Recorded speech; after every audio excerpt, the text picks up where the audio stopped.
शिव कथा कहती है कि जो आप कल करने वाले हो और कल के ऊपर जो छोड़ कर बैठे हो कि कल आएगा तब मैं मंदिर जाऊंगी, कल आएगा तब मैं भगवान का भजन करूंगी, कल आएगा तब मैं एक लोटा जल चढ़ाना प्रारंभ करूंगी, कल आएगा तब मैं भगवान शंकर का गुणगान करूंगी, कल आएगा तो मैं भगवत भजन करूंगी।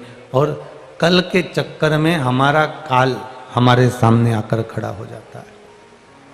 ये कल के चक्कर में होता है। काल बिल्कुल सम्मुख में आकर खड़ा हो गया। आपने अगर एक बार मन बना लिया, आपने एक बार यदि विचार कर लिया, आपकी चित्त वृत्ति में यह भाव प्रकट हो गया कि हमें जो कुछ भी करना है वो आज ही करना है, हमें भजन भी करना है तो आज ही करना है, हमें मंत्र जाप भी करना है तो आज ही करना है, हमें स्मरण करना है तो आज ही करना है। कल के चक्कर में हम छोड़ते रहे और हमारे सम्मुख में काल आकर खड़ा हो गया। जितने भी लोग, जितने भक्त लोग शिव भक्त शिव महापुराण की कथा को श्रवण कर रहे हैं, जितने शिव भक्त शिव महापुराण की कथा को टीवी चैनल के माध्यम से सुन रहे हैं, जितने शिव भक्त फेसबुक यूट्यूब के माध्यम से सुन रहे हैं, वो अपने हृदय में ये बात उतार कर रखे कि हमें कल पर नहीं छोड़ना। हम जब जब कल पर छोड़े हैं, हम जब जब कल की ओर अग्रण्य हुए हैं, तब वो कल हमारे हाथ में आया ही नहीं। और अंत समय एक ऐसा आ गया कि वो कल के चक्कर में बस कल से मैं मंदिर जाना चालू करूंगी, कल से मैं भगवत भजन करना प्रारंभ करूंगी, कल से मैं मंत्र जाप करना प्रारंभ करूंगी, कल से मैं नाम कीर्तन करना प्रारंभ करूंगी, कल से मैं भगवत गुणगान करना प्रारंभ करूंगी। और कल कल कल कल करते करते करते करते हमारी मृत्यु का जो समय है, हमारा जो काल है, वह हमारे सामने आकर खड़ा हो जाता है। अब शिव महापुराण की कथा, श्रीमद् भगवत गीता, श्रीमद् भागवत, रामायण, जितने भी हमारे शास्त्र हैं, जितने हमारे वेद हैं, ये सब हमको बताते हैं कि जो कुछ करना है हमको आज के अनुकूल करना है।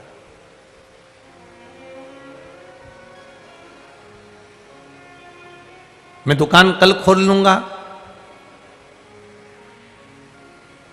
अब मालूम पड़े कल तुम दुकान खोलोगे और आज अगर आपके पास में है और आज आपका अगर प्रबल है, अगर आपका आज प्रबल है तो फिर क्या सोचना।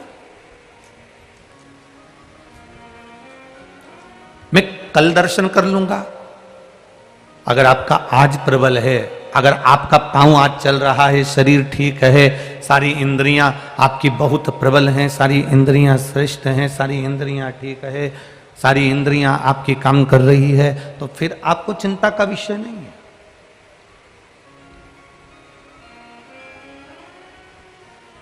अपने आज को हमको प्रबल बनाना। शिव महापुराण की कथा कहती, भगवान शंकर का संवाद कहता है, भगवान शिव की कथा कर रही है, भगवान शंकर का संवाद कर रहा है। हमारा आज हम क्यों ना प्रबल करें, और जब हमारा आज हम प्रबल कर लेंगे तो फिर हमें कल देखने की जरूरत नहीं पड़ेगी।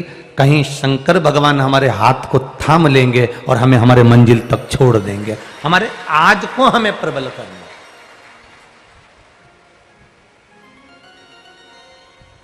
कल कल करते करते तो हमारा काल हमारे सामने आकर खड़ा हो जाता है। मृत्यु की घड़ी हमारे सम्मुख में आकर खड़ी हो जाती है।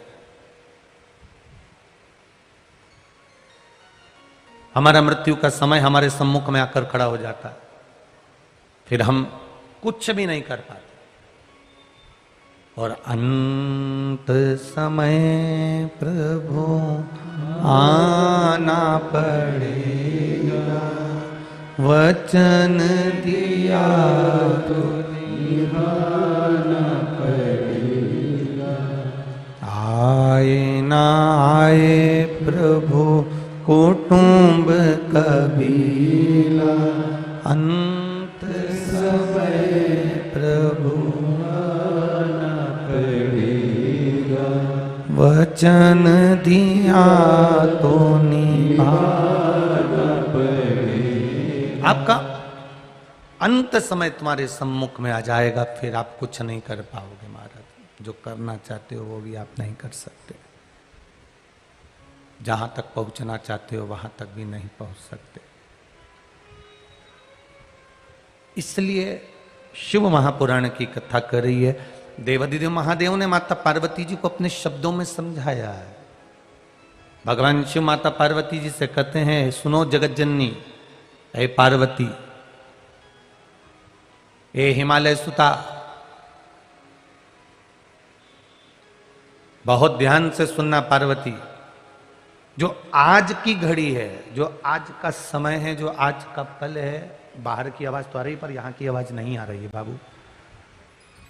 जो आज की घड़ी है, जो आज का समय है, आज का जो पल है, आज का जो समय है, इसको जिसने साध लिया उसने संपूर्ण जगत को साध लिया। हम अपने आज के समय को नहीं साध पा रहे।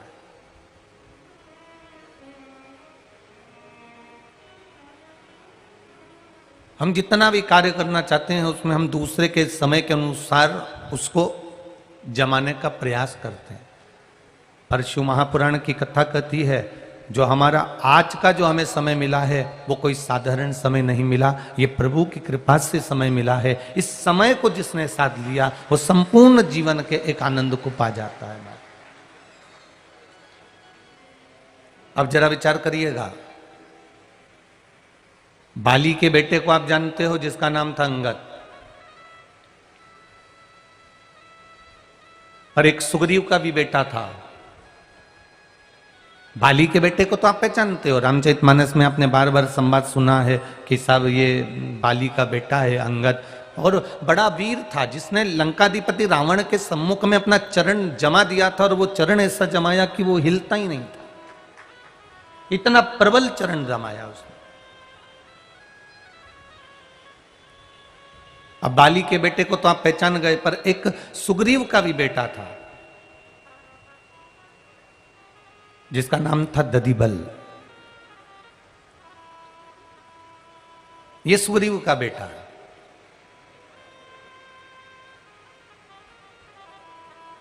और बहुत ध्यान देना महाराज जी, इस कथा को, दधिबल की कथा को जो लिया जा रहा है यहां पर, उसको लेने का कारण केवल इतना है कि दधिबल केवल एक ऐसा था जो भगवान के मुखाग्रविंद का दर्शन करना चाहता था।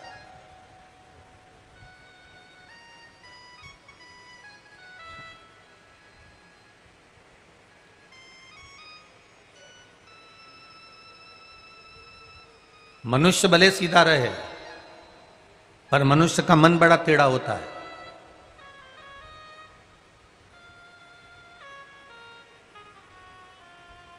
ये मन बड़ा टेढ़ा है महाराज।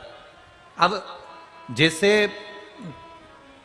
पटरी भले टेढ़ी है पर उसकी जो रेल है वो बिल्कुल एकदम सीधी है।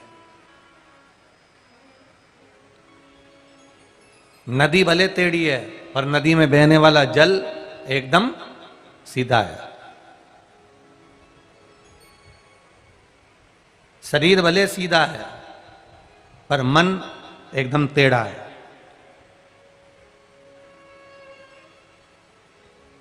दधिबल ने यह विचार कर लिया कि मैं शिव की आराधना करूंगा, क्योंकि एक बार दधिबल जब खेल रहे थे और सुग्रीव ने दधिबल को देखा तो सुग्रीव ने दधिबल को देखकर अपने गुरुजन से पूछ लिया कि मेरा पुत्र कितना विद्वान होगा, मेरा पुत्र कितना वीरवान होगा, मेरा पुत्र कितना ज्ञानवान होगा, मेरा पुत्र कितना धैर्यवान होगा, ये प्रबल में भी प्रबल कहलाएगा, मेरे भाई के बेटे से भी ज्यादा प्रबल मेरा पुत्र कहलाएगा। ये सुग्रीव के चित्तवृत्ति की बात है जो सुग्रीव कह रहा है, जो सुग्रीव बोल रहा है। एक बात आप लोगों से कहना चाहेंगे, अपना घर में 4 भाई होते हैं, 5 भाई होते हैं, 3 भाई होते हैं, 2 भाई होते हैं, 7 भाई होते हैं, 6 भाई होते हैं, जितना बड़ा आपका परिवार है, उस पूरे परिवार में एक बात अपने चित्तवृत्ति में उतार कर रखना कि बच्चों के सामने कभी उनके यश गुण का स्मरण ना किया जाए। एक भाई की पत्नी कह रही है मेरा बेटा सबसे ज्ञानवान है, मेरा बेटा विद्वान है, मेरा बेटा ऐसा है, मेरा बेटा वैसा है। दूसरे भाई की पत्नी कह रही है मेरा बेटा ऐसा है, मेरा बेटा वैसा है, मेरा बेटा वैसा है। तीसरे भाई की पत्नी कह रही है मेरा बेटा ऐसा है, मेरा बेटा ज्ञानवान है, मेरा बेटा विद्वान है, मेरा बेटा ऐसा है। चौथे भाई की पत्नी कह रही है मेरा बेटा इतना विद्वान है, मेरा बेटा सारा काम संभाल रहा है, मेरा बेटा ये कर रहा है, मेरा बेटा वो कर रहा है। पर शिव महापुराण की कथा कहती है कि अपने पुत्र के सम्मुख में कभी उसके यश गुण को न गानिए। उसको यह महसूस नहीं होना चाहिए कि पिताजी कुछ नहीं कर रहे, मेरा चाचा का लड़का कुछ नहीं कर रहा, मेरे काका जी का लड़का कुछ नहीं कर रहा, मेरे ताऊ जी का लड़का कुछ नहीं कर रहा, सब मैं कर रहा हूं। ये उस बच्चे की चित्त बुद्धि में ये प्रसंग आना ही नहीं चाहिए।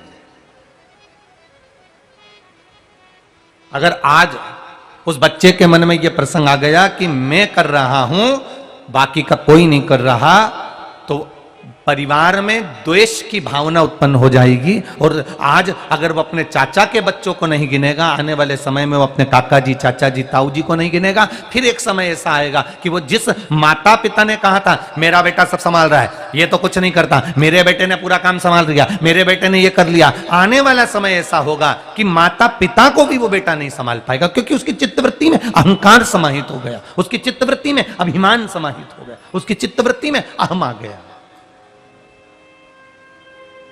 आप प्रयास करो, अब आप कहो कि भगवान की कृपा है, भोलेनाथ जी की दया है, उनकी करुणा, उनकी उदारता है, ये उन्हीं की कृपा, उन्हीं की दया, उन्हीं की सब कृपा है। जो हमारे घर के इतने सारे बच्चे हैं ना, ये सब अपने अपने माता पिता के काम को संभाल लेते हैं, ये उसकी कृपा है, ये उसकी दया है, ये उसकी करुणा है, ये उसकी कृपा से हो रहा है। ये खेतान परिवार जब कथा करवाया और कथा लेने के लिए सुनील खेतान जी उनकी धर्म पत्नी के साथ में आदरणीय श्री निरंजन स्वामी जी के साथ में जब दिल्ली आए कथा के लिए, तो उनका एक बड़ा सुंदर भाव था। जब इन्होंने कहा स्वामी जी ने कि कथा वीरगंज में होगी और व्यवस्था ऐसी ऐसी ऐसी ऐसी करना होगी,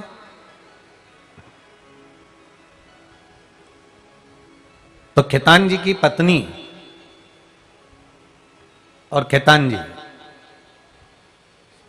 उनके दोनों के मुख से एक ही शब्द निकला, गुरुजी चिंता मत करो, हमारा वीरगंज का एक एक भाई, हमारे वीरगंज का एक एक बच्चा कथा को संभालेगा और कथा आनंदमय होगी। ये शब्द खेतान परिवार के थे।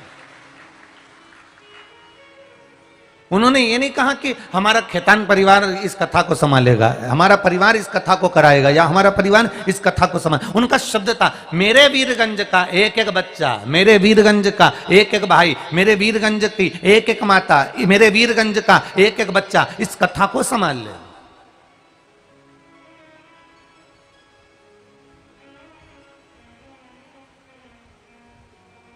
उनका शब्द था कि महाराज जी इतनी बड़ी कथा वीरगंज क्षेत्र में कभी ना हुई है, ये तो शिव की कृपा से वीरगंज क्षेत्र में ये कथा हो रही है। ये देवादिदेव महादेव की करुणा समझिए, ये उनकी उदारता समझिए, ये उनकी कहीं कृपा होगी तब जाकर ये कथा का क्रम हमको श्रवण करने को मिला है। ये उनकी उदारता का विषय है। तेरी कृपा बिना न हिले एक भी अणु, लेते हैं श्वास तेरी कृपा से तनु तनु, हे गंगधार मुक्ति द्वार ओमकार तू, आयो शरण तिहारी भोले तार तार तू। ये तेरी कृपा है, ये तेरी उदारता है जो बैठे हैं। और जब तक उसकी कृपा ना हो तब तक कोई सुख का अनुभव नहीं हमारे जीवन में, कोई आनंद का अनुभव नहीं हमारे जीवन में। अब ददीबल खेल रहे हैं, थोड़ा ध्यान देना, कथा में बड़ी ये डोलेश्वर महादेव शिव महापुराण की कथा है। ददीबल खेल रहे हैं। पिता सुग्रीव ने कहा अपने गुरु जी से, इसका भाग्य क्या कह रहा है? अब इतनी सारी अरमान, इतनी सारी तमन्ना, इतनी सारी इच्छा। जब घर में बेटा जन्म लेता है तो माता पिता बड़ी इच्छा जागृत कर लेते हैं। एक पति पत्नी बाजार में लड़ रहे थे, दोनों झगड़ रहे थे। पति कह रहा था मैं बेटे को डॉक्टर बनाऊंगा, पत्नी कह रही थी मैं इंजीनियर बनाऊंगा। पति चिल्ला कर कह रहा था नहीं मैं डॉक्टर बनाऊंगा, पत्नी कहे मैं इंजीनियर बनाऊंगी। दोनों झगड़ा कर रहे थे। वहीं से एक संत निकल कर जा रहे थे। संत ने पूछ लिया क्यों झगड़ा कर रहे हो? पति कहता है मैं डॉक्टर बनाऊंगा, पत्नी कहती है मैं इंजीनियर बनाऊंगी। इतने में संत ने कहा बच्चे को बुला लो, उससे पूछ लो कि वो डॉक्टर बनेगा कि इंजीनियर बनेगा। इतने में पत्नी तो चिल्ला कर बोली अभी तो वो पैदा ही नहीं हुआ, तीसरा महीना चल रहा है, अभी तो वो जन्म ही नहीं लिया है, अभी तीसरा महीना गर्भ में चल रहा है, तो वो जन्म लेगा तब तो ना बोलेगा।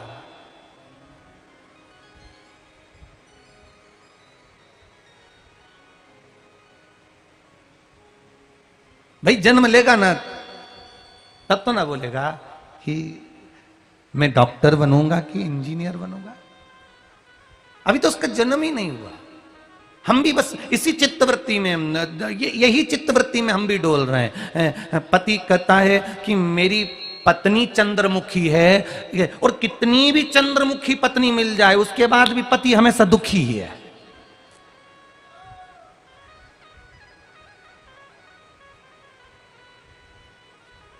पत्नी कितनी भी चंद्रमुखी मिल जाए पति हमेशा दुखी ही है, और पति कितना भी सूरजमुखी मिल जाए तो भी जगदम्बा हमेशा दुखी ही है। इसका दुख का कोई केंद्र बिंदु नहीं। वो चंद्रमुखी मिल गई तो भी ये दुखी है, और ये सूरजमुखी मिल गया तो भी वो दुखी है। महाराज शिव पुराण कह रही है, माइक सही नहीं है मुझे लगता, आवाज पकड़। शिव महापुराण की कथा कह रही है, भगवान शंकर का संवाद कर रहा है। सुग्रीव अपने गुरु से पूछ रहे हैं कि ये बेटा कैसा है, इस बेटे का जो क्रम है, ये बेटा जो है ये विद्वान बनेगा, ज्ञानवान बनेगा, धैर्यवान बनेगा, बड़ा जागरूक बनेगा, ये पुत्र आखिर है कैसा, क्या क्या है इस पुत्र में। इतने में गुरु अब अरमान कितने लगाए थे कि डॉक्टर बनाऊंगा कि इंजीनियर बनाऊंगा कि ये बनाऊंगा कि वो बनाऊंगा, अरमान कितने लगाए थे। इतने में गुरु जी के मुख से निकल गया ये बेटा अल्पायु है, इसकी आयु कम है, युवान अवस्था आएगी ये मर जाएगा, ये अल्पायु है।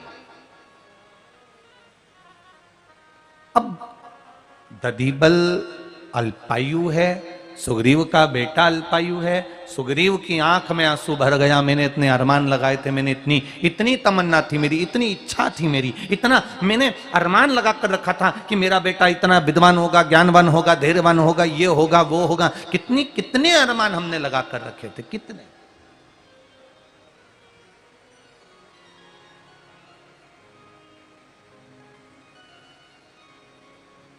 कितने अरमान संसार के लोग, कितने अरमान लगा कर बैठते हैं, जरा विचार करिएगा। कितने अरमान, फिर आखिरी में होता जाता कुछ नहीं, एक ही लाइन गाने की याद आती है, दिल के अरमान आंसुओं में बह गए। इतने अरमान जोड़ के रखे थे।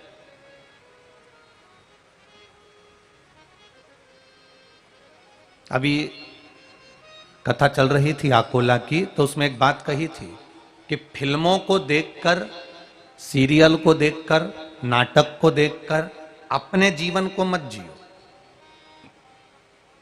क्योंकि फिल्मों में लड़का लड़की की जब हीरो हीरोइन की शादी हो जाती है उसके बाद फिल्म का एंड हो जाता है। बोलो सही है कि गलत है? अरे जम के तो बोलो, हो जाता है ना।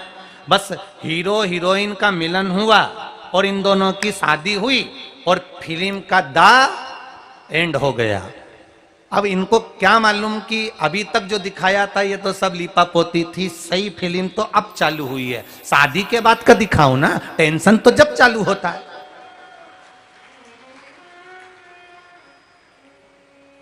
शादी के पहले का दिखा दिया, लड़का वहां गया, गाड़ी पे बिठाया, लड़की को लेकर गया, वहां गया, घूमा फिरा, मॉल गए, ये करा, चाउमीन खाया, ये खाया, पानी पूरी खाई, ये सब दिखाया। लड़ाई भी हुई ने, झगड़ा भी हुआ ने, दोनों मिलने के चक्कर में दोनों एक दूसरे के हो भी गए, और मालूम पड़ा जब शादी हुई तो फिल्म का द एंड हो गया। क्योंकि सही जहां एंड हुआ है, शादी के बाद जिंदगी की सही शुरुआत चालू होती है, तब मालूम पड़ता है कि जीवन जीना कैसे है। इधर से सास चिल्लाए, इधर से ससुर चिल्लाए, इधर से पति आंख दिखाए, इधर से पत्नी कुछ बोले। वो कहते हैं ना, शादी का 1 साल पति बोलता है, पत्नी सुनती है। शादी का दूसरा साल पत्नी बोलती है, पति सुनता है। शादी के बाकी के साल पति पत्नी दोनों बोलते हैं, पूरा बीरगंज सुनता है।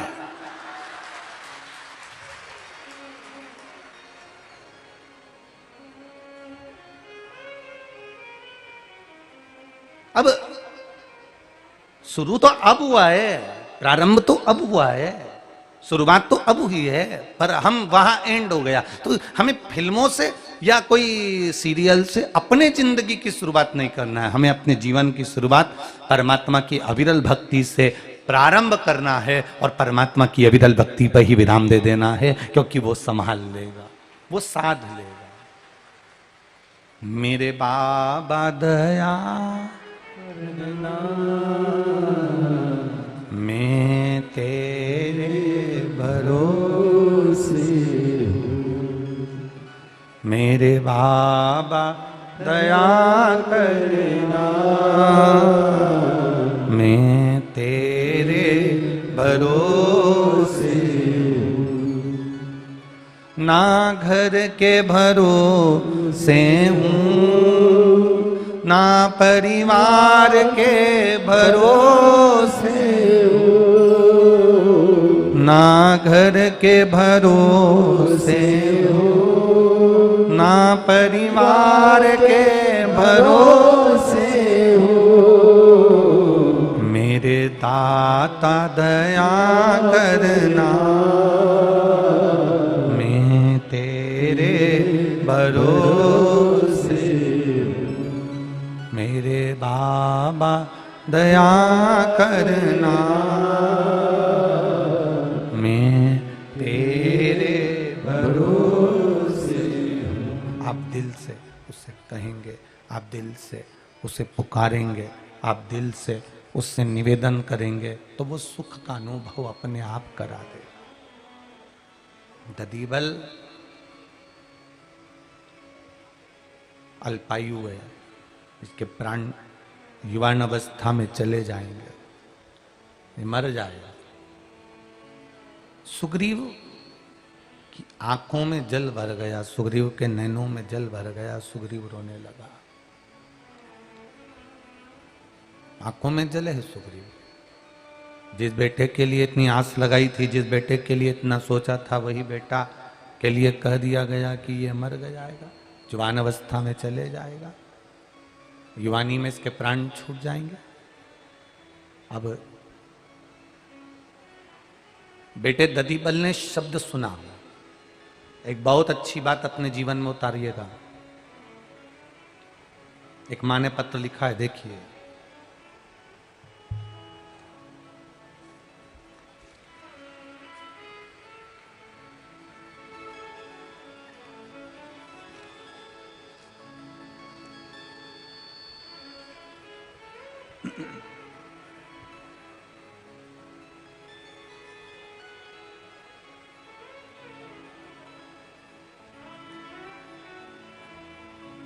शीतल देव प्रसाद गुप्ता, बीरगंज, वार्ड नंबर 24, परसा, नेपाल।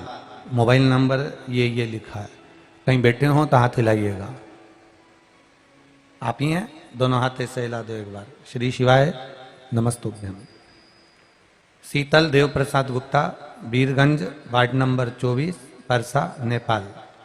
गुरुजी, शिव महापुराण का मैं क्या वर्णन करूं, मैं क्या बताऊं। 2021 सितंबर का महीना 5 तारीख मुझे हार्ट अटैक हुआ। तब हम हॉस्पिटल लेकर गए हैं, सारे परिवार वाले मुझको हॉस्पिटल लेकर गए। 5 दिन तक आईसीयू में भर्ती कर कर रखा, फिर रेफर कर दिया हमको काठमांडू के लिए। काठमांडू के हृदय गंगालाल अस्पताल में भर्ती करा गया। वहां पर जांच प्रारंभ हुई और 3 ब्लॉकेज आए, एक 100%, एक 80%, एक 60%। डॉक्टर ने तुरंत ऑपरेशन का कह दिया कि इनका ऑपरेशन करना पड़ेगा क्योंकि 3 ब्लॉकेज हैं। तभी परिवार के लोगों ने कहा थोड़ा सा रुक जाओ, हम 8 दिन का समय दो, हम ऑपरेशन करा लेंगे। 8 दिन का समय मांगा गुरुदेव और बाबा से प्रार्थना करी। आस्था चैनल पर आपकी कथा सुनते थे टीवी पर, आपने शिव जी को जल चढ़ाकर उस जल को लाकर पीने का वर्णन करा और एक बेलपत्र शिव जी पे चढ़ी हुई कुंदकेश्वर महादेव के नाम से खाने का कहा। हमने उसी दिन से वो जल चढ़ाकर और कुंदकेश्वर महादेव के नाम से एक बेलपत्र को खाना प्रारंभ करा और 6 महीने के बाद में फिर वापिस जांच कराई और बाबा की कृपा ऐसी हुई कि डॉक्टर ने कह दिया तुम्हारी सारी ब्लॉकेज समाप्त हो गई है और तुम्हारा हार्ट काम करना प्रारंभ कर दिया है और तुम ठीक हो गए, तुम्हें ऑपरेशन की जरूरत नहीं है। अब ठीक हो बाबू? दोनों हाथ हिला दो एक बार, हर हर महादेव। बैठिए।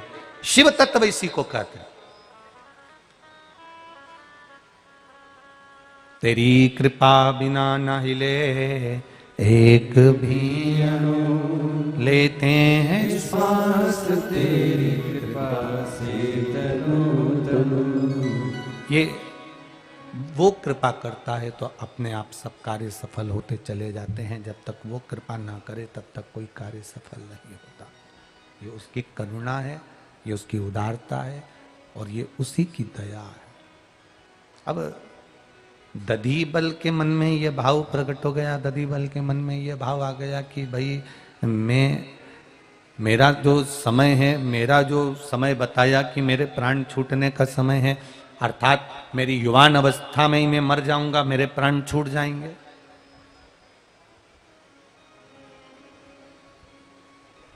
सूचना केवल मृत्यु की मिले तो व्यक्ति कांप जाता।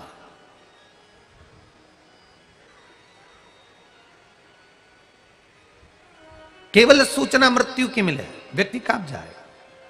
आप में जितने लोग बैठे हैं ना, और जितने लोग आस्था चैनल पर कथा सुन रहे हैं, जितने लोग फेसबुक यूट्यूब पर कथा सुन रहे हैं, जितने लोग मोबाइल पर कथा सुन रहे हैं, इनसे पूछा जाए आप में से स्वर्ग कौन कौन जाना चाहता है? अरे बोलो तो जम के। आप में से कोई पूछे इतने लोगों से कि स्वर्ग कौन कौन जाना चाहता है, तो जितने बैठे हो ना सब हाथ उठा दोगे कि हम सब कहां जाना चाहते हैं? जम के बोलो जरा, स्वर्ग जाना चाहते हैं। अब कोई तुमसे कह दे कि स्वर्गवासी कितने होना चाहते हो? कोई हाथ उठाएगा क्या? नहीं। स्वर्ग सब जाना चाहते हैं पर स्वर्गवासी कोई नहीं होना चाहता है। उसी तरह भगवान तो पाना है पर भगवान के मंदिर तक नहीं जाना है। भगवान को तो पाना है पर हमें भजन नहीं करना है। भगवान को तो पाना है पर हमें कथा नहीं सुनना है। भगवान को तो पाना है पर हमें भगवान की भक्ति में नहीं रमना है। तो ईमानदारी से बोलो, बिना मरे स्वर्ग मिल जाएगा क्या?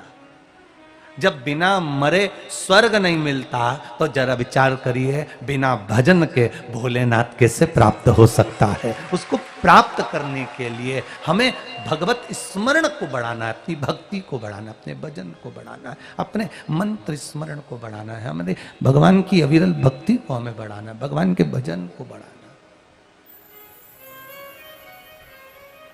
जब हमारा भगवान का भजन बढ़ने लगेगा तो भगवान हमारे करीब में आने लगेगा। भजन बढ़ा कि परमात्मा हमारे पास में आना प्रारंभ हुआ। और सरल भाषा में समझ लो रे नेपाल वालों, छत पर दाना डालोगे तो पक्षी आएगा कि नहीं आएगा? बोलो बोलो, जम के बोलो जरा, आएगा ना? कल तुमसे जितनी बात पूछी थी तुमने बहुत धीमी आवाज में बोली थी, आज सबकी आवाज अच्छी खुल गई, जरूर तुम गरारा करके आए हो। सबकी आवाज जोरदार हो गई हो। बस 7 दिन में तुम्हारी आवाज इतनी तेज होना चाहिए कि नेपाल देश से आवाज लगाओ और भारत देश में हमारे पास पहुंच जाए, तो समझो कि कथा जोरदार हुई। हर हर बोल बम का नारा है।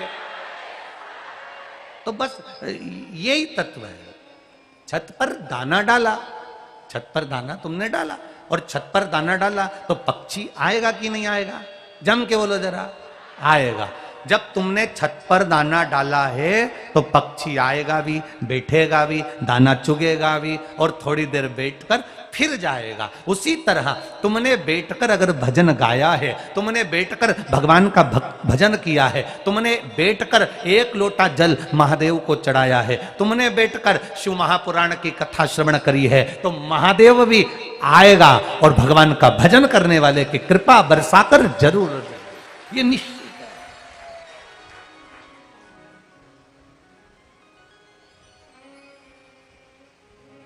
वो आता जरूर है, बस तुम्हारे भजन पर निर्भर करता है कि तुम्हारा भजन कैसा, तुम्हारी भक्ति कैसी, तुम्हारा स्मरण कैसा।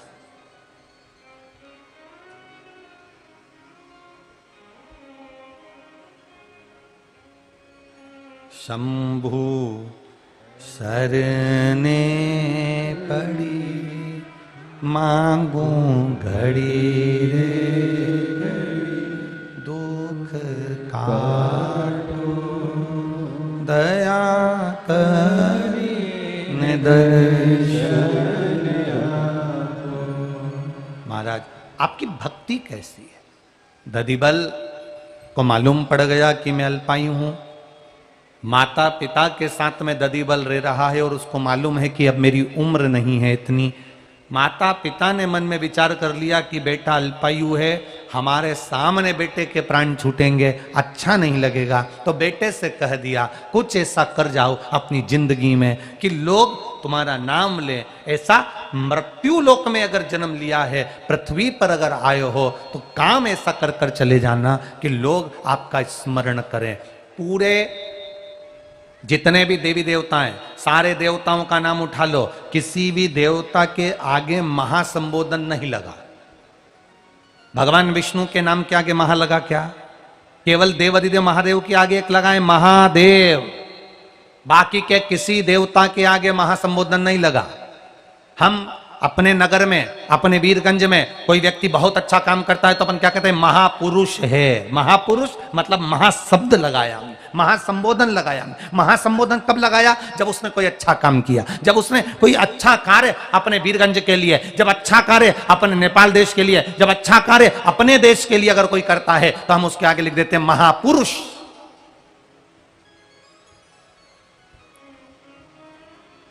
किसी देवता के आगे महासंबोधन नहीं लगा। इंद्र के आगे महा इंद्र लिखा क्या? कुबेर जी के आगे महाकुबेर लिखा क्या? गरुण जी के आगे महागरुण लिखा क्या? ब्रह्मा जी के आगे महाब्रह्मा लिखा क्या? भगवान नारायण के आगे महाब्रह्म, भगवान विष्णु लिखा क्या? नहीं, केवल देवताओं में एक देव ऐसे हैं जिनके नाम के आगे महासंबोधन लगाया गया, जिनको देवों का देव महादेव कहा गया। और महादेव का संबोधन कब लगाया गया? क्योंकि वो जलचर हो, थलचर हो, वायुचर हो, पशु हो, पक्षी हो, जीव हो, जानवर हो, जो भी हो, भगवान का महासंबोधन इसलिए लगाया गया क्योंकि मेरे देव अधिदेव महादेव खुद नहीं खाते, दुनिया के लोगों को खिला देते हैं। मेरे महादेव खुद नहीं पीते, दुनिया के लोगों को अमृत पिला देते हैं। अगर आप होते तो सबसे पहले अमृत आप पीते, विष नहीं पीते, पर मेरे महादेव ने विष पिया और अमृत संसार के लोगों को पिला दिया कि तुम पियो। महासंबोधन ऐसे ही नहीं लग जाता।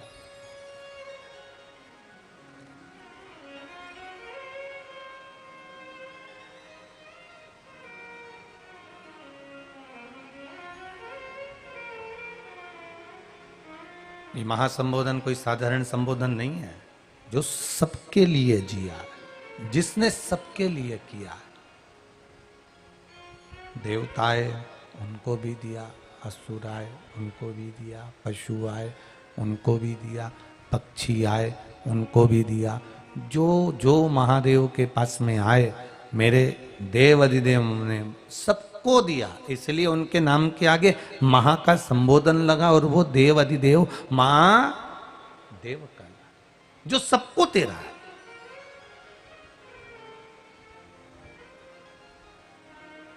महापुरुष का मतलब क्या है?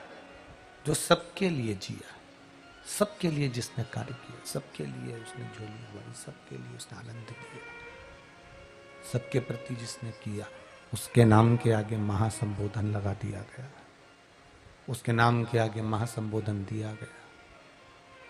अब ददीबल ने अपने माता पिता को प्रणाम किया और ददीबल ने कहा, पिताजी मेरे प्राण जाएंगे, आप दुखी हो गए, आपकी आंखों में अश्रु आएगा, इसलिए अब मेरा मन है कि मैं आपको छोड़कर कहीं चले जाऊं।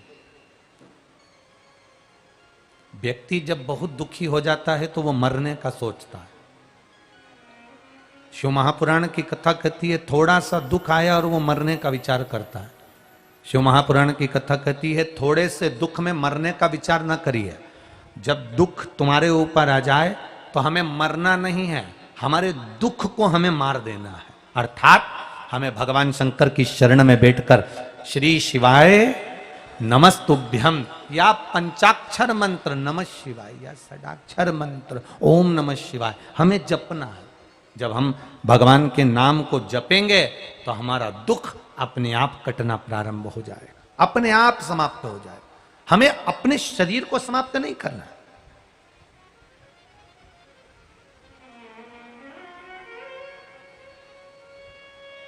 हम अपने शरीर को समाप्त ना करें। हम अपने भीतर जो दुख उतर रहा है, हमारे भीतर जो दुख आया हुआ है, हमें जो भीतर से दुख सता रहा है, उस दुख को हमें समाप्त करना। ददीबल ने विचार करा कि मैं मरने वाला हूं। अब ददीबल को लगता कि मैं मरने वाला हूं तो क्यों कहीं जाऊं, परंतु ददीबल ने विचार करा, सुग्रीव के पुत्र ददीबल ने विचार करा कि मैं मरने वाला हूं, कहां जाऊं। तो ददीबल ने विचार कर देवर्षि नारद से पूछा, मेरे प्राण जाने वाले हैं, मैं अधोगति में अर्थात मैं आधी उम्र में चले जाऊंगा, मैं अल्पायु हूं, आप बताओ मुझे करना क्या है। तब उनको कहा कि आप जाकर समुद्र के बीच में बैठकर भगवान शंकर की आराधना करो। समुद्र के बीच में बैठकर शंकर भगवान की आराधना ददीबल ने करी। जब ददीबल ने शंकर भगवान की आराधना करी तो भगवान शिव ने ददीबल को तुरंत केवल शीश का दर्शन दिया, केवल शीश का, और पूरा शरीर छुपा लिया। और महादेव ने पूछा, बोलो ददीबल क्या बात है। ददीबल कहते हैं, मैं अल्पायु हूं, मेरे प्राण छूट जाएंगे। तो भगवान शिव ने कहा, ददीबल अगर तुम्हारे प्राण जाएंगे, संसार में जो आया है उसको तो जाना ही पड़ेगा। पहले भी कथा में काज, फिर कहते हैं, बादाम खाओगे तो भी मरोगे, नहीं खाओगे तो भी मरोगे, डेंटिंग पेंटिंग करोगे तो भी मरोगे, नहीं करोगे अरे बोलो तो भी मरोगे, रसगुल्ला खाओगे तो भी मरोगे, अरे बोलते जाओ जम के, नहीं खाओगे तो भी मरोगे, कथा सुनोगे तो भी मरोगे, नहीं सुनोगे तो भी मरोगे। अब इतना कहा तो किसी ने पूछ लिया, तो फिर हम कथा काहे को सुने जब मरना ही है तो मरना ही है तो कथा सुन के करेंगे क्या। बस केवल एक अंतर है, कथा सुनोगे तो भी मरोगे, नहीं सुनोगे तो भी मरोगे। अंतर केवल इतना है, बिल्ली अपने मुख से अपने बच्चे को पकड़ती है, मुख से पकड़ती है बिल्ली, साथ घर अपने बच्चे को लेकर जाती है, पर बिल्ली का बच्चे के शरीर से रक्त नहीं निकलता, बिल्ली का बच्चा मरता नहीं है। बिल्ली ने अपने मुख से अपने बच्चे को पकड़ा तो बच्चा लहूलुहान नहीं होता, पर बिल्ली अपने मुख से जब चूहे को पकड़ती है तो लहूलुहान कर देती है, वो मर जाता है। उसी तरह जो भगवान की कथा में जाकर बैठता है वो बिल्ली के बच्चे की तरह पार उतर जाता है, मरता नहीं, लहूलुहान नहीं होता है, कष्ट नहीं भोगता नरकों का।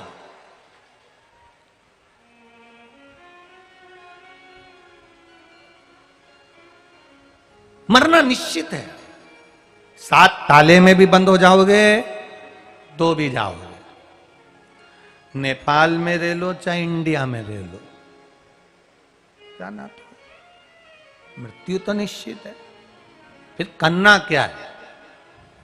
भगवान देवादिदेव महादेव ने ददीबल से कहा, ददीबल प्राण तो जाएंगे निश्चित है, तो कुछ ऐसा कर कर चले जा कि जीवन में तेरा नाम भी गुणगान किया जाए, दधिबल ने कहा आप बताओ मुझे क्या करना पड़ेगा। बस जब राम और रावण का युद्ध हो,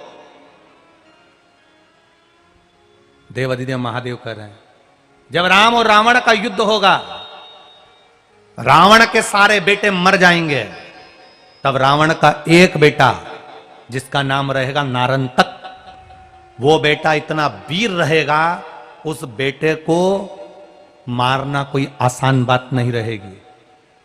कुंभकर्ण मर जाएगा, मेघनाथ मर जाएगा, सब मारे जाएंगे। तब रावण अपने बेटे नारंतक को बुलाएगा। उस नारंतक को, जो शंकर की आराधना करने वाला होगा, शिव की उपासना करने वाला होगा, जो अपने मृत्यु सामने देखने के बाद भी मृत्यु का भान ना होकर भगवान की भक्ति में रमा रहेगा, वो नारंतक को मार सकता है। इसलिए एक काम कर, तू भगवान शिव की भक्ति में जैसे आज रमा है वैसे और रम जा। प्रभु मुझे केवल आपके मुख का बार बार दर्शन करना है। भगवान ने कहा तो फिर एक काम कर, नेपाल की पावन धरा पर जहां मेरा मुख आज भी विराजमान है, वो डोलेश्वर पर जाकर तू तप साधना में लीन हो जा।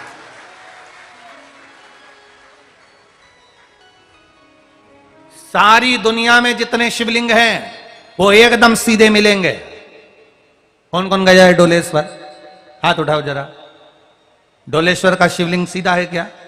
जम के बोलो, है सीधा? नहीं, थोड़ा टेढ़ा है। कारण क्या था?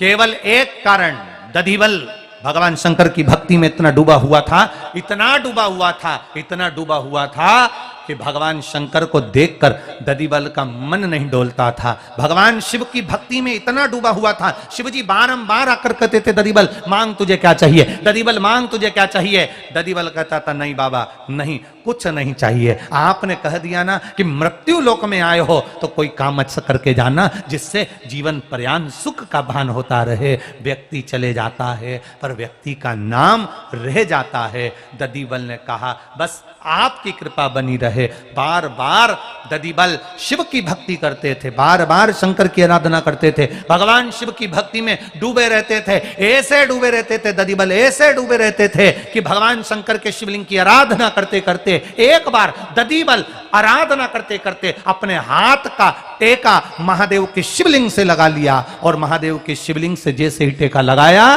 दधिबल टेका लगाकर बस बैठे ही थे, देव अधिदेव महादेव वहीं पर थोड़े से तिरछे हो जाते हैं और भगवान शिव आकर वर प्रदान कर कर चले जाते हैं। वो डोलेश्वर महादेव, वो डोलेश्वर महादेव, वो साधारण नहीं है। डोलेश्वर महादेव नेपाल की धरा पर, ये पशुपतिनाथ, ये डोलेश्वर महादेव, ये कोई साधारण नहीं है महाराज, सिंपल ना। ये वही डोलेश्वर महादेव है जब माता पार्वती जी के भाई क्रोंच को, माता पार्वती जी के भाई क्रोंच को जब बाणासुर ने गलत जगह पर लगा दिया, तब पार्वती जी की मां मीनावती ने पार्वती जी से मांगा था कि क्रोंच का बदला लिया जाए। क्रोंच का, ये कोई साधारण नहीं है। और मां पार्वती जी ने भी जिस डोलेश्वर महादेव के सम्मुख में बैठकर स्वयं साधना करी है, स्वयं साधना। एक बात आपसे कहना चाहेंगे, नेपाल वासी, इस नेपाल देश के जितने भी निवासी हैं,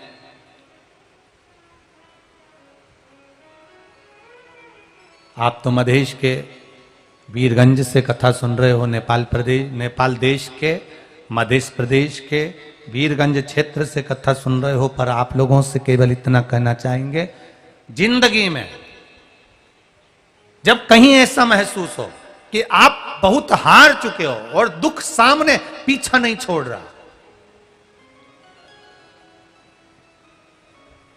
दुख पीछा छोड़ ही नहीं रहा, लगे जब ऐसा, तब कुछ नहीं करना है।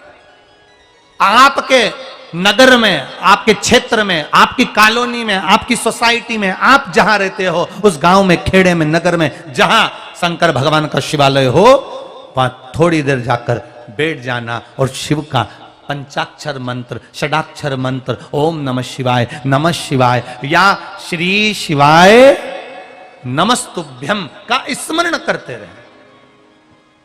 रोज जाओ उसके दरवाजे, रोज पहुंचो उसकी चौखट पर। तेरे मंदिर में आना मेरा काम है और मेरी बिगड़ी बनाना तेरा काम। तेरी चौखट पे मैं तो आ ही गया, तेरी चौखट पे मैं तो आ ही गया, मुझे दर्शन दिखाना तेरा काम है, तेरे मंदिर में आना मेरा काम है, मुझे दर्शन दिखाना तेरा काम है। आप उसकी चौखट तक चले जाओ, उसके दरवाजे तक चले जाओ, आप उसके द्वार तक चले जाओ। जब आप उसकी चौखट तक, उसके द्वार तक, उसके दरवाजे तक जाओगे, वो आपको दर्शन देगा, आपका दुख काटेगा, ये निश्चित है। बस उसकी चौखट तक, उसके द्वार तक, उसके दरवाजे तक आपको जाना पड़ेगा। जब तक आप उसकी चौखट तक, आप उसके दरवाजे तक नहीं जाओगे, वो नहीं। कई लोग कहते हैं हम उसके दरवाजे पर नहीं जाएं तो क्या भगवान नहीं आएगा? हम उनको एक जवाब जरूर देना चाहते हैं।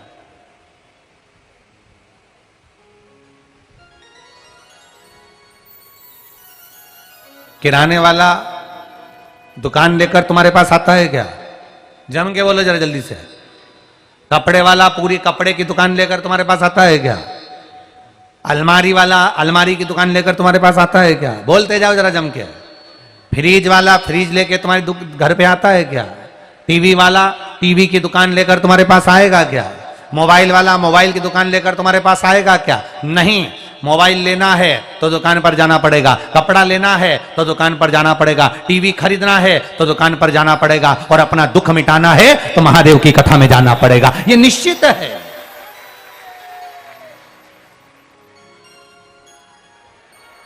उसके दरवाजे तक, उसकी चौखट तक हमें पहुंचना है, उसके द्वार तक हमें जाना, उसकी चौखट तक हमें, उसके दरवाजे तक हमें जाना। और जब तक हम उसके दरवाजे तक नहीं पहुंचेंगे, जब तक हम उसकी चौखट तक नहीं पहुंचेंगे, तब तक जीवन का सुख प्राप्त नहीं हो सकता, जीवन का आनंद प्राप्त नहीं हो सकता। उसके द्वार तक तुम्हें जाना पड़ेगा।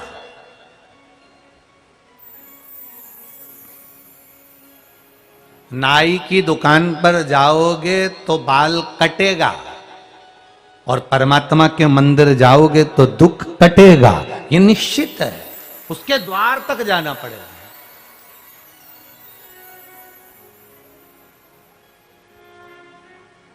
और तुम किसी के यहां जाओगे तो कोई तुम्हारे यहां, अरे बोलो जम के, आएगा। और तुम किसी के यहां जाओगे ही नहीं तो फिर कोई तुम्हारे यहां क्यों आएगा भाई? काहे के लिए पहुंचेगा भाई? जब तक तुम जाओगे नहीं तब तक वो आएगा नहीं। तुम जाओगे वो आएगा, तुम्हें जाना पड़ेगा तब वो आएगा, नहीं तो तुम बिगड़ जाए कैसे आ सकते?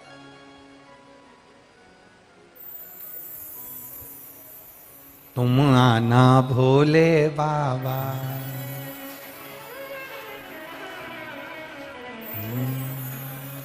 तुम आना भोले बाबा मेरे मकान में, तेरा डमरू डम डम बाजे सारे जहान में। तुम आना भोले बाबा मेरे मकान, बाबा मेरे मकान में, तेरा डमरू डम डम बाजे सारे जहान में। तुम आना भोले बाबा, तुम आना भोले बाबा मेरे मकान में, तेरा डमरू डम डम बाजे सारे जहान में। तुम आना भोले बाबा, तुम आना भोले बाबा मेरे मकान में। सब गाइए। तेरा डमरू डम डम बाजे सारे जहान में। तुम आना भोले बाबा।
भाव से, बड़े आनंद के साथ दोनों हाथों से।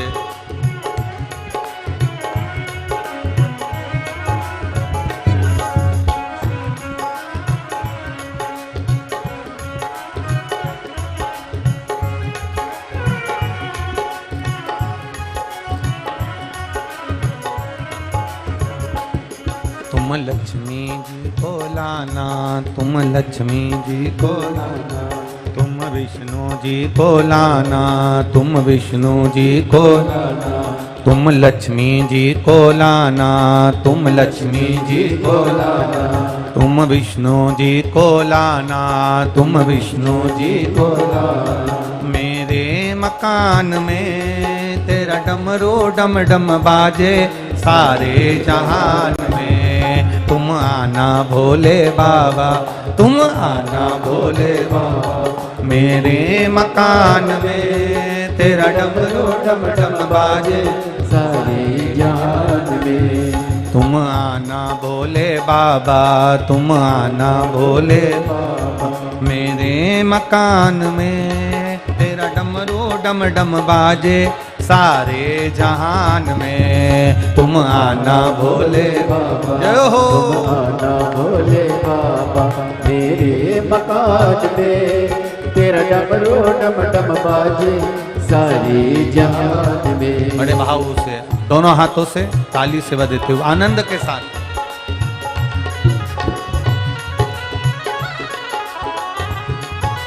भोले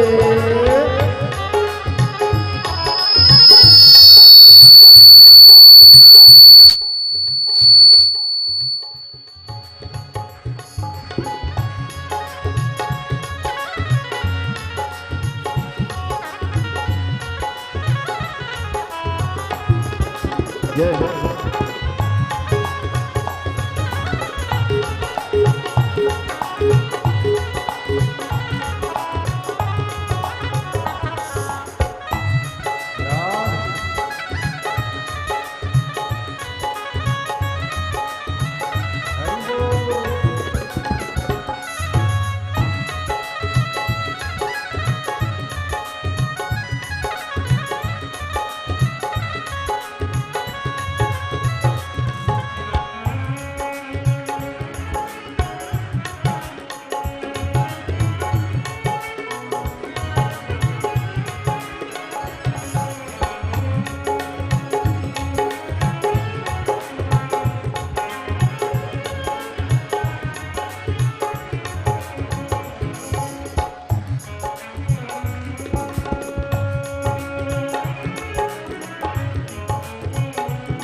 ब्रह्मा जी को लाना, तुम ब्रह्मा जी को लाना, तुम ब्रह्माणी को लाना, तुम ब्रह्माणी को लाना, तुम ब्रह्मा जी को लाना, तुम ब्रह्मा जी को लाना, तुम ब्रह्माणी को लाना, तुम ब्रह्माणी को लाना। मेरे मकान में तेरा डमरू डम डम बाजे सारे जहान में। तुम आना भोले बाबा, तुम आना भोले बाबा। मेरे मकान में तेरा डमरू डम डम बाजे सारे जहान में। तुम आना भोले बाबा, आना भोले बाबा।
शंभो।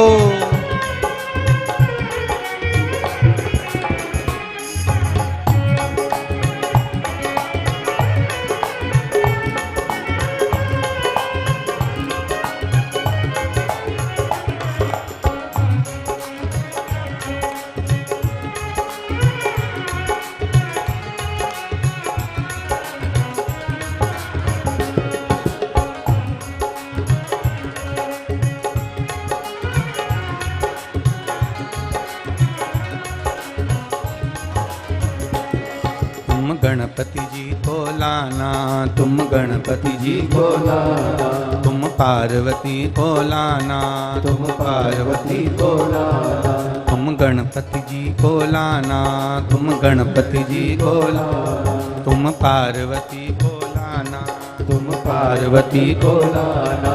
मेरे मकान में तेरा डमरू डम डम बाजे सारे जहान में, तुम आना भोले बाबा, तुम आना भोले बाबा। मेरे मकान में तेरा डमरू डम डम बाजे सारे जहान में, तुम आना भोले बाबा, तुम आना भोले बाबा। मेरे मकान में तेरा डमरू डम डम बाजे सारे जहान में, तुम आना भोले बाबा, तुम आना भोले बाबा। तेरा डमरू डम डम बाजे सारे जहान में, तेरा डमरू डम डम बाजे सारे जहान में, तेरा डमरू डम डम बाजे सारे जहान। हर हर महादेव। अपने स्थान पर बैठकर भगवान देवादिदेव महादेव से प्रार्थना करिए, दिल से भगवान शिव से निवेदन करिए, अपने हृदय की बात बाबा देवादिदेव महादेव से प्रार्थना करें, भगवान शिव से विनती करें, निवेदन करें, भाव से दिल से भगवान शिव से अपने मन की बात कहिए।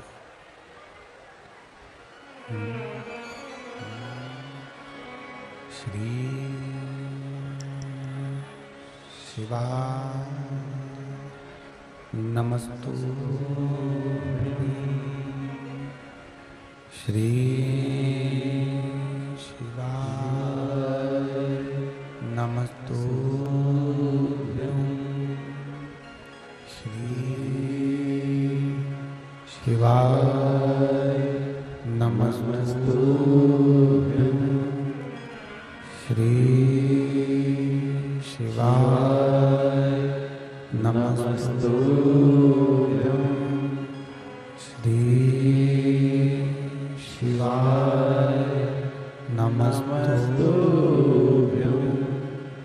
भोला सब दुख काटो मारा, ओ भोला सब दुख काटो मारा।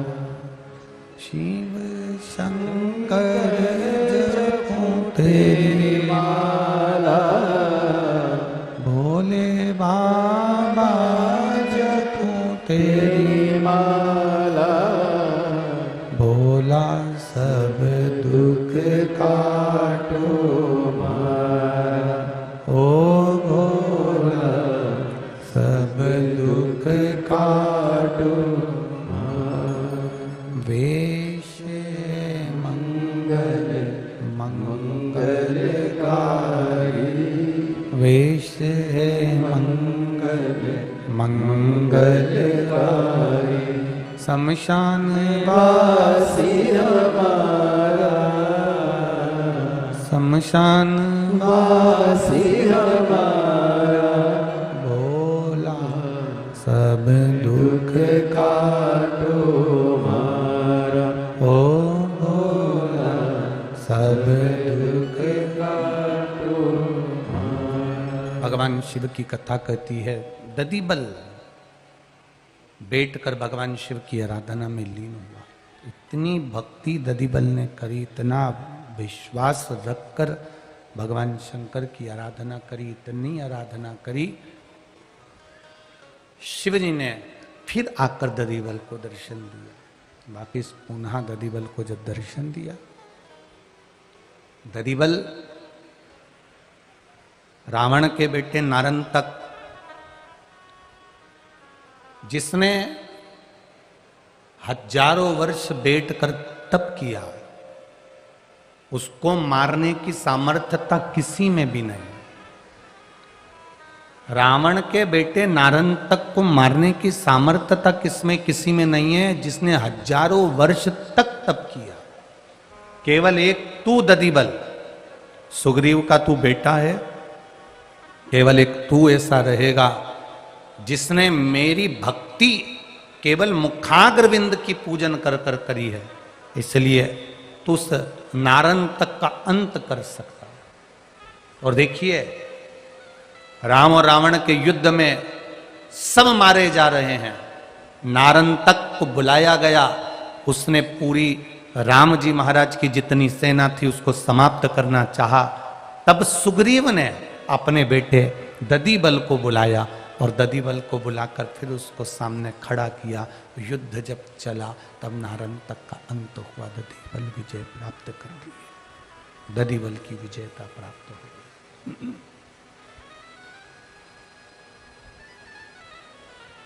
शिव कथा कहती है, भगवान शंकर का संवाद करता है, शिव महापुराण का चरित्र कहता है।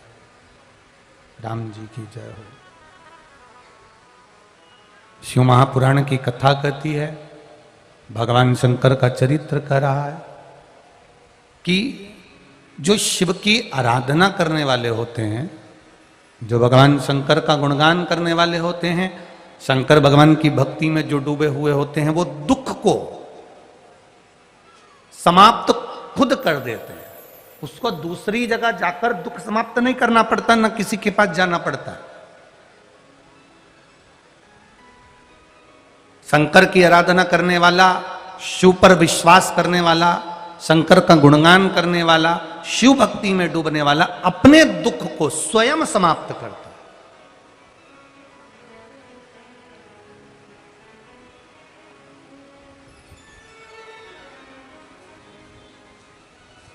देवता राक्षसों ने जो मंथन किया था, उस मंथन में सबसे पहले गौमाता निकली थी, गौमाता के बाद में फिर विष निकला था। उस विष को ले जाकर भगवान शिव के चरणों में भगवान शंकर के पास में दिया था। बाबा देवादिदेव महादेव ने उस विष को जब लिया, उस विष को जब प्राप्त किया और उस विष को मेरे देवादिदेव महादेव ने पिया, पार्वती जी ने उनका हाथ रोक दिया था। माता पार्वती जी ने महादेव का हाथ रोका और कहा, ये सारे देवता अमृत पिएंगे और आप विष पी रहे हो।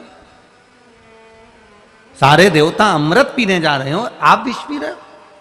शंकर भगवान ने एक ही बात माता पार्वती जी से कही, सुनो पार्वती, बस इतना स्मरण रखना कि जितने भी देवता हैं ये केवल देव कहलाते हैं, इनको महासंबोधन नहीं लगा है, पर देवताओं में भी महासंबोधन मेरे नाम के आगे लगा है, इसलिए इन देवताओं को अमृत मैं दे रहा हूं और इन देवताओं की रक्षा के लिए विष में पी रहा हूं, विष में पी रहा हूं। मेरा महादेव जब देता है अपने भक्त को तो कोई साधारण नहीं देता। मेरा महादेव अपने भक्त को देता है तो श्रेष्ठ देता है। जैसे एक छोटा सा बच्चा, उसके एक हाथ में सेवफल इसमें भी है, उसके एक हाथ में सेवफल इसमें भी है, दोनों हाथ में सेब रखा है। छोटे से बच्चे के दोनों हाथ में सेब है, दोनों हाथ में सेब लेकर खड़ा हुआ है और दोनों हाथ में उसके सेब थे, खेल रहा था, आनंद ले रहा था। इतने में पिताजी ने कह दिया, ए बेटा इधर आओ, इधर आओ जल्दी से। बच्चा पास में नहीं आया।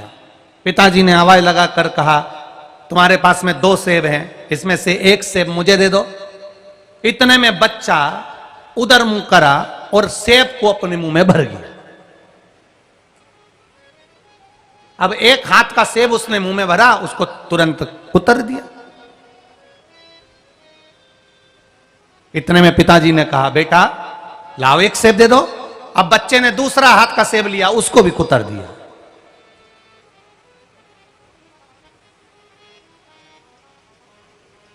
पिताजी ने कहा, बेटा लाओ सेब दे दो। पिता को आश्चर्य हो रहा था कि बाप पिता बच्चे से सेब मांग रहा है और बच्चे ने उसको दोनों हाथ के सेब को कुतर लिया, दांत में काट लिया, दोनों को खाया। तब पिता को बड़ा आश्चर्य हुआ। बड़ी आश्चर्य की दृष्टि से पिता ने उस बच्चे को देखा कि मेरी औलाद, मेरा बेटा, और मुझे सेब ना दे रहा। थोड़ी देर बाद बच्चे ने हाथ बढ़ाकर कहा, पिताजी ये सेब मीठा है, लो आप खा लो, ये खट्टा है, मैं खा लूंगा। पिता को अच्छा लगा। हम थोड़ी देर जब अपना कोई कार्य होता है और वो कार्य नहीं होता तो हम अपने विश्वास को डोल जाते हैं। हम सोचते हैं भगवान हमारी सुन ही नहीं रहा, भगवान हमारी सुन ही नहीं रहा, भगवान हमारी सुन ही नहीं रहा। पर सही मायने में भगवान सुनता जरूर है, देता जरूर है, पर थोड़ा सा रुक कर इसलिए देता है कि तेरा विश्वास पक्का है कि नहीं है वो भी देखता है। तेरा भरोसा पक्का है कि नहीं, तेरी दृढ़ता पक्की है कि नहीं, वो भी देखता है। एक पत्र आया है, देखिए, बड़ा सुंदर पत्र लिखा।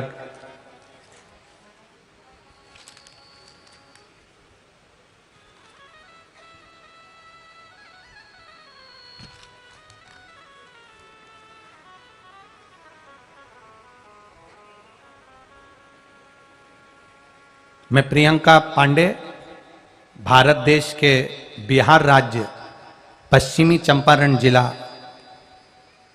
बगहा गांधीनगर की निवासी हूँ। मेरा मायका गुरुदेव गाजियाबाद का है। कहीं बैठी हो तो हाथ हिला सकती हैं, आप ही हैं, दोनों हाथ हिला दो ऐसा। श्री शिवाय नमस्तुभ्यम।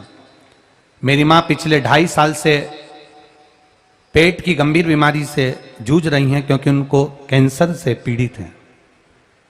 बीमारी का नाम तो इतना भारी है गुरुदेव, क्योंकि कैंसर जैसी बीमारी जो सुनता है उसी को लगता है कि इतनी भारी बीमारी है।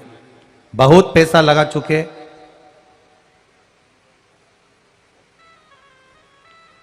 कई सालों से ये बीमारी उनके उदर में है और डॉक्टर को इलाज करवाते रहे पर कैंसर ठीक नहीं हो रहा। आखिरी में डॉक्टर ने जवाब दे दिया और 10 मार्च 2023 को डॉक्टर ने जवाब दे दिया और उनकी स्वास्थ्य ज़्यादा खराब हो गया। उनको ऑक्सीजन भी लग गया और डॉक्टर ने कहा अब ये अंतिम सांस तक ऑक्सीजन लगेगा, जब तक इनके प्राण रहेंगे तब तक। तब टीवी पर कथा सुनी थी। आप कहते हो एक बार जो कथा के पंडाल में बैठकर कथा श्रवण करता है, दिल से जो मांगता है, बाबा उसको 3 महीने में दे देता है। गुरुदेव, हम कथा सुनने के लिए नोएडा चले गए, दिल्ली, और नोएडा के पंडाल में बैठकर हमने कथा सुनी और बाबा से बस इतनी प्रार्थना करी कि हमारी माँ को ठीक कर दो। और बाबा के उस भूमि की रज को अपने मस्तक पर लगा लेते थे जहां कथा होती थी और बाबा को प्रणाम करते थे। गुरुदेव, बाबा की ऐसी कृपा का वर्णन हुआ। गुरुदेव, मैंने कहा था अगर मेरी माँ कैंसर पीड़ित है, उसका ऑक्सीजन हट जाएगा, ठीक हो जाएगी, तो अगली कथा जहां होगी उस पंडाल में बैठकर कथा सुनूंगी। मेरी माँ ठीक हुई, ऑक्सीजन निकल गया, इसलिए यहाँ प्रणाम करने के लिए और कथा सुनने के लिए आई। बेटी है बहन, हर हर महा शिव तत्व है। ओ घड़ी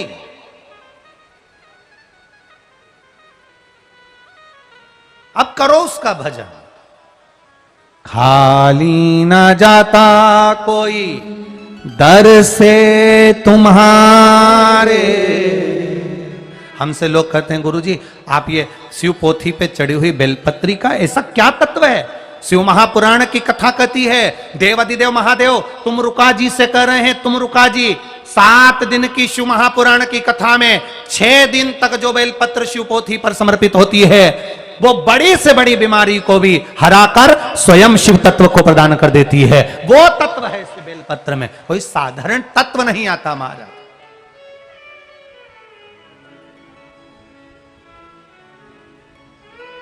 एक बेलपत्र, एक साधारण सी बेलपत्री, केवल एक बेलपत्र, कितना कितना। लोग कहते हैं गुरुजी अगर हम पेड़ पे से बेलपत्र तोड़ लें और खा लें असर करेगी क्या? हम उनसे कहते हैं 1 कटोरी प्रसाद बनाना और भगवान के आगे रख देना, और 1 कटोरी प्रसाद भगवान के सामने रखना और 1 कटोरी प्रसाद फ्रिज के ऊपर रख देना। दोनों को खाकर देखना, स्वाद दोनों में अलग आता है। जो भगवान के सामने रखा उसका स्वाद बढ़ जाता है।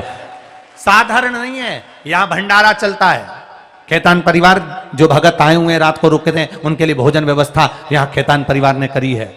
रुकने की व्यवस्था खेतान परिवार ने करी है। जहां भोजन चलता है, आप घर में जाकर दाल चावल खाना, आप घर में जाकर पूड़ी सब्जी खाना, आप घर में जाकर कद्दू की सब्जी, मिक्स वेज सब्जी, राम भाजी घर में जाकर बनाकर खाना, अन्नकूट की सब्जी घर में बनाकर खाना, और एक भगवान के भंडारे की सब्जी खाकर देखना, दोनों में अंतर मिलेगा। वो भगवान का प्रसाद है, वो भगवान का स्वाद है उसमें।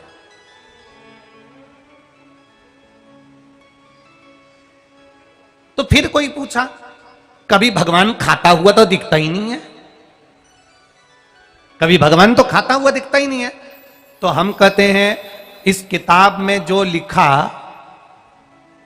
वो अक्षर किताब में लिखा, आपने दृष्टि से देखा, पढ़ा, दिमाग में उतर गया, याद हुआ कि नहीं हुआ? बोलो, जम के बोलो। एक बार पढ़ा, एक बार देखा, दो बार देखा, तीन बार देखा, पढ़ा, याद हुआ, अक्षर स्थिर है, अक्षर कॉपी में लिखा है, वो उठकर तुम्हारे दिमाग में नहीं गया, पर दृष्टि के माध्यम से वो तुम्हारी बुद्धि में चला जाता है। उसी तरह भगवान के सामने जब हम प्रसाद का पात्र रखते हैं, भोजन बनाकर रखते हैं, भगवान उस पर दृष्टि दे देता है, तो उसमें स्वाद भगवान का आ ही जाता है, वो भगवान के अधरामृत में पहुंच ही जाता है। अब इस कॉपी के अक्षर कहीं गए क्या? किताब के अक्षर कहीं गए क्या? नहीं, वही है, पर केवल तुमने देखा, पढ़ा, याद किया और तुम्हारी बुद्धि में आ गया, तुम्हारे चित्त में आ गया। उसी तरह परमात्मा केवल भगवान के सामने मिश्री जाती है, मक्खन जाता है, भोजन जाता है, सामान जाता है, एक बेलपत्र भगवान के पास जाती है, वो अपने आप में औषधि बन जाती है, क्योंकि उसका स्पर्श उसके सामने जाते ही, दृष्टि पड़ते से ही उसमें औषधि आ जाती है, उसमें औषधि तत्व आ गया। एक माँ ने और पत्र लिखा, देखिए,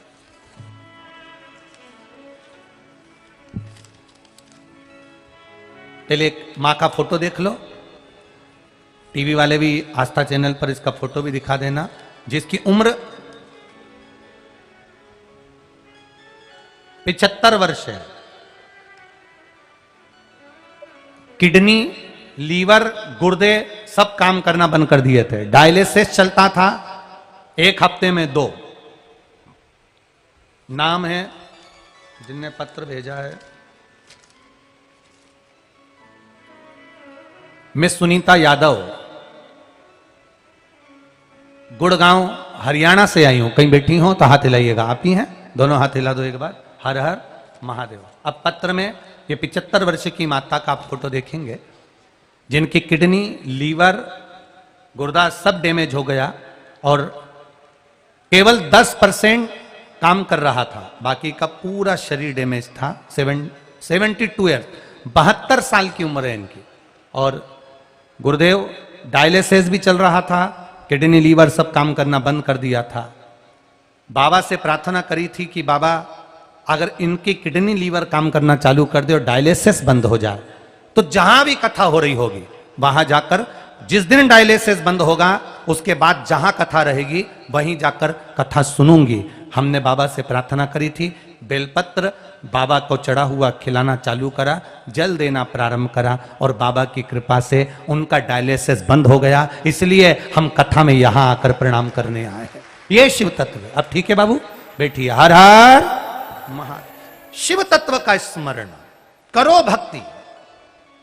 आज अगर नेपाल देश के इस वीरगंज में कथा हो रही है और आप दिल से श्रवण कर रहे हो, हृदय से सुन रहे हो, तो निश्चित है खाली नहीं जाओगे, तुम्हारी झोली मेरा महादेव 3 महीने के अंदर भर ही देगा। ये निश्चित, दिल से सुनो, हृदय से। हम फिर कह रहे हैं, आज खेतान परिवार अगर कथा करवा रहा है, भले खेतान परिवार की बहू, बच्चे, परिवार के देवरानी, जेठानी, माता, आदि आदिक बहन, भाई, जितने लोग भी लगे हैं इस कथा को श्रवण करने, और जितने आप लोग कथा को सुन रहे हो, दिल से सुनो, वो देगा भी दिल से। उसकी भक्ति अविरल भक्ति। खाली न जाता कोई दर से तुम्हारे, खाली न जाता कोई दर से तुम्हारे, मैं भी खड़ी हूं नन्ही बाहें पसारे, अपने हृदय से लगा लो, लगा लो, गिरी जा रही हो, उठा लो, उठा। आप दिल से सुनो, वो दिल से देता। आप करो भजन हृदय से, वो हृदय से सुनता। क्यों ना सुने? क्या है बेलपत्र में, क्या है जल चढ़ाने में, क्या है जल के आचमन में? क्या है?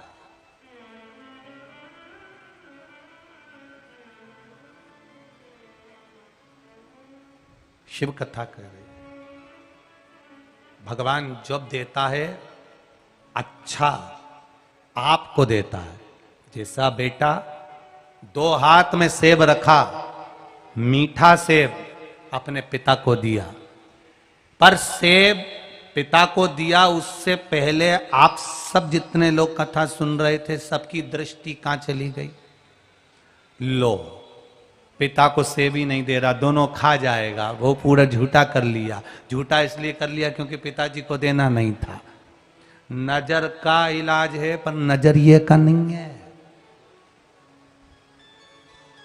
डॉक्टर आंख का इलाज कर सकता है, नजर का इलाज कर सकता है, पर व्यक्ति के नजरिए का इलाज नहीं कर सकता। देवरानी ने जेठानी से कुछ कहा, जेठानी ने देवरानी से कुछ कहा, भाभी ने ननंद से कुछ कहा, ननंद ने भाभी से कुछ कहा, भाई ने भाई से कुछ कहा, सब अच्छा चल रहा है। नजर का इलाज हो सकता है पर नजरिए का नहीं।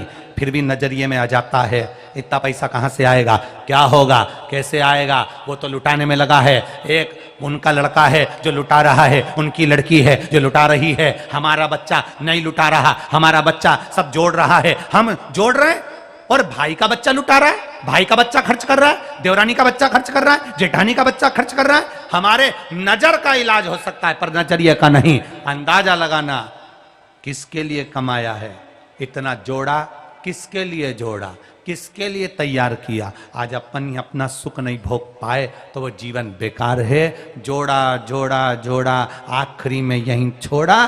फिर इतना बड़ा फोटो दीवार पे टंग गया और प्लास्टिक के फूल की माला चढ़ गई, और पंखा जब चला तो प्लास्टिक की माला भी हिली। तो तुम्हें लगा कि अम्मा कितनी मुस्कुरा रही है, माला हिल गई, आखिरी में टंग। और जाएगा जब यहां से कुछ भी ना पास होगा, 2 गज कफन का टुकड़ा तेरा लिबास होगा। और वो जो कपड़ा तन पर डाला गया, जिंदगी भर ब्रांडेड पहनने वाले, जूते भी ब्रांड के, घड़ी ब्रांड की, चप्पल ब्रांड की, कपड़े ब्रांड के, चश्मा ब्रांड का, तो आखिरी में लिख कर जाना कफन का कपड़ा भी ब्रांड का होना चाहिए। मरे तब कपड़ा ब्रांड का नहीं था, जाकर कह दिया मर गए कपड़ा दे दो, उन्होंने तुरंत लपेटा दे दिया। दर्जी के यहां जाओ तो नाप देना पड़ता है, पर आखिरी के कपड़े का तो नाप भी नहीं है, बस जाकर कह देना मर गया, कपड़े वाले के पास नाप पहले से है, फाड़ा और दे दिया। नाप भी नहीं चाहिए, पड़ा है। भक्ति और विश्वास हमारे हृदय में जागृत करा है, और भक्ति विश्वास से ही ये सारे कार्य संभव हो सकते हैं। हम कोई सा भी कार्य करें, हम हमारे अंदर इतनी भक्ति जागृत कर लें, हम हमारे अंदर इतना विश्वास जागृत कर लें कि देवाधिदेव महादेव को वो कार्य करने खुद स्वयं आना पड़े। इतनी भक्ति हमारे हृदय में होना चाहिए, इतना विश्वास महादेव के प्रति हम सभी के हृदय में होना चाहिए, क्योंकि भक्ति विश्वास का मार्ग है। अथवा हम यह भी कह सकते हैं कि भक्ति ही विश्वास का दूसरा नाम है। जीवन में भक्ति होगी तो उस प्रभु के प्रति विश्वास भी होगा। भक्ति जितनी दृढ़ होगी, जीवन में विश्वास भी उतना ही दृढ़ होगा। जीवन में विश्वास और समर्पण तो होना बहुत ज्यादा जरूरी है। जब भी हमारे ऊपर कोई विपदा आन पड़ती है, तब हम बाबा भोलेनाथ के चरणों में जाते हैं, उनसे अरदास लगाते हैं, और बड़ी से बड़ी विपदा भगवान भोलेनाथ हम सभी को बचाते हैं, उस विपदा से उबारते हैं, क्योंकि हम सभी को हृदय में यही भाव जागृत करना चाहिए कि बचाओगे भी तुम और डुबाओगे भी तुम। हे शिव शंभु, हम सब तेरी शरण में हैं प्रभु। इच्छा में ही अपनी इच्छा हम सभी को समझना चाहिए। भक्ति की श्रेष्ठ स्थिति तभी है जितनी हमारे अंदर भक्ति दृढ़ होती है, उतना ही जीवन में भय का नाश होता है, क्योंकि यहाँ विश्वास होता है, वहां पर भय, किस प्रकार का भय नहीं होता है, ये हम सभी को जानना चाहिए। भक्ति हमारे हृदय में होना चाहिए। श्रद्धा और विश्वास की कथा पूज्य गुरुदेव हम सभी को श्रवण कराते हैं और उस सभी का फलस्वरूप हम सभी को देखने को मिलता है। लाखों की संख्या में भक्त कथा पंडाल में पहुंचते हैं, लाखों की संख्या में जन समुद्र हम सभी को देखने को मिलता है।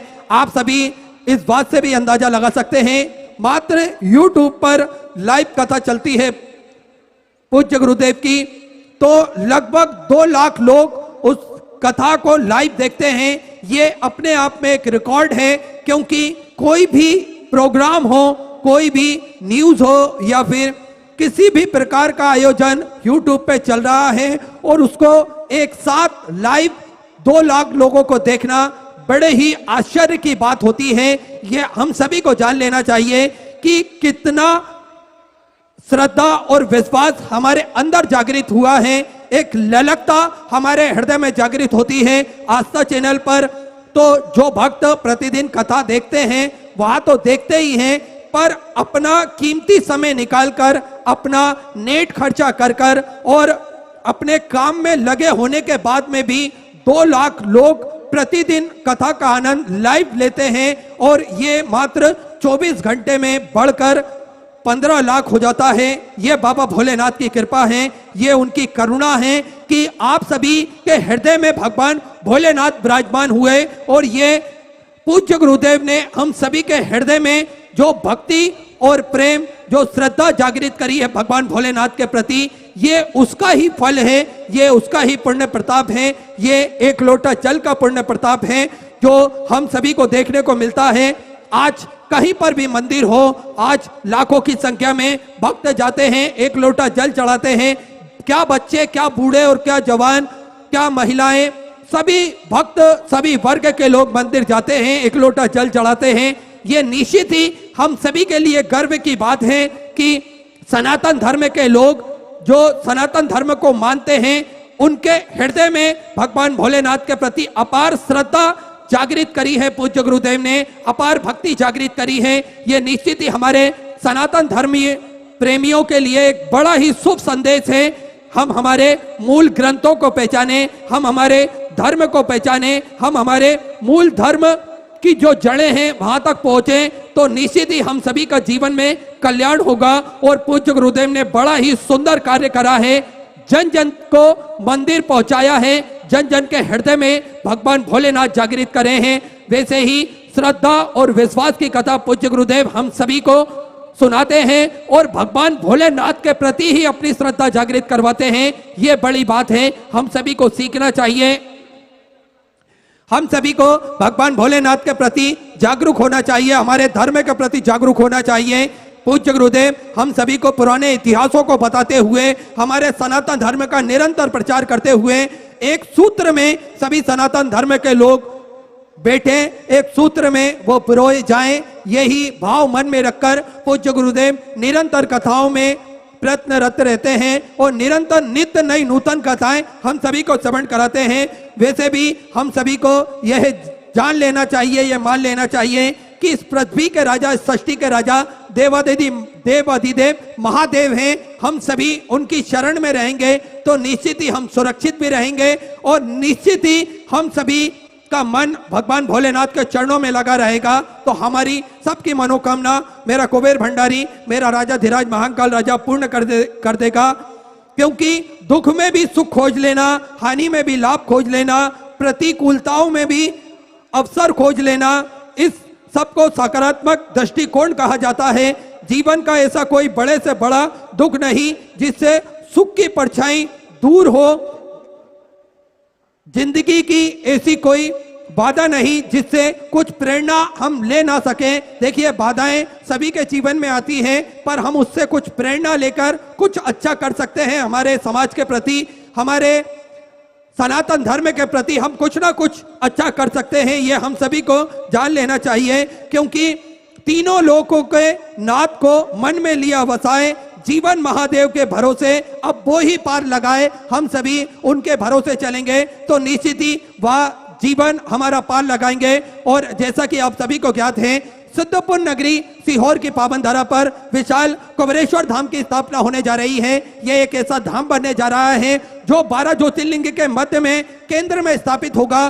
कंकर संकर की वो भूमि, कंकर संकर की वो धरा, निश्चित ही सभी भक्तों का आगमन वहां पर प्रतिदिन लगा रहता है, भक्तों का तांता प्रतिदिन लगा रहता है। और जो भी भाव मन में रखकर बाबा भोलेनाथ के मंदिर पर चरणों में जो भी भक्त कुबेर भंडारी के चरणों तक पहुंचता है, मात्र कुछ ही दिनों में 3 महीने में मेरा कुबेर भंडारी, मेरा राजा धीराज महाकाल राजा उन सभी भक्तों की मनोकामना पूर्ण कर देता है। ऐसा बाबा की कृपा है, ऐसी करुणा है। बाबा के मंदिर का निर्माण कार्य चल रहा है। गौ माता की सेवा प्रतिदिन सुचारू रूप से चली रही है, पर एक और गौशाला का निर्माण कार्य चालू हो चुका है, जिसका भूमि पूजन पूज्य गुरुदेव ने अपने हाथों से करा है। और नए फेस में, सेकंड फेस में ये गौशाला बनाई जा रही है, ताकि गोवंश बढ़ता है तो उनको रहने के लिए सुरक्षित जगह, पर्याप्त जगह मिल सके, इसलिए एक नई गौशाला का और निर्माण कार्य चालू हो चुका है। साथ में भोजन भंडारा प्रतिदिन सुचारू रूप से चलता है, जिसमें लाखों सैकड़ों भक्त प्रतिदिन भोजन भंडारे का आनंद लेते हैं और अपने जीवन को कृतार्थ में करते हैं, आनंद में करते हैं। ऐसी बाबा की कृपा। धर्मशाला का निर्माण कार्य चालू हो चुका है, आप सभी को ज्ञात है। 251 कमरों की एक विशालतम धर्मशाला बनने जा रही है, जिससे भक्तों को रुकने की किसी भी प्रकार की दिक्कत परेशानी ना हो, इसलिए 251 कमरों की धर्मशाला बनाई जा रही है। जिन साथ में उन्हीं धर्मशाला में 12 हॉल भी बनाए जाएंगे, जिसमें 300 से 400 भक्त एक साथ उसमें आ सकते हैं। इतनी कैपेसिटी उस हॉल की रहेगी। ये बड़े हॉल रहेंगे और आप इन हॉलों में अपनी सहयोग राशि समर्पित कर सकते हैं, क्योंकि जो कमरे के निर्माण हैं उनके सभी के नाम आ चुके हैं। हॉल में आप अपनी सहयोग राशि समर्पित कर सकते हैं। पूज्य गुरुदेव के सानिध्य में निरंतर सेवा के कार्य चलते हैं।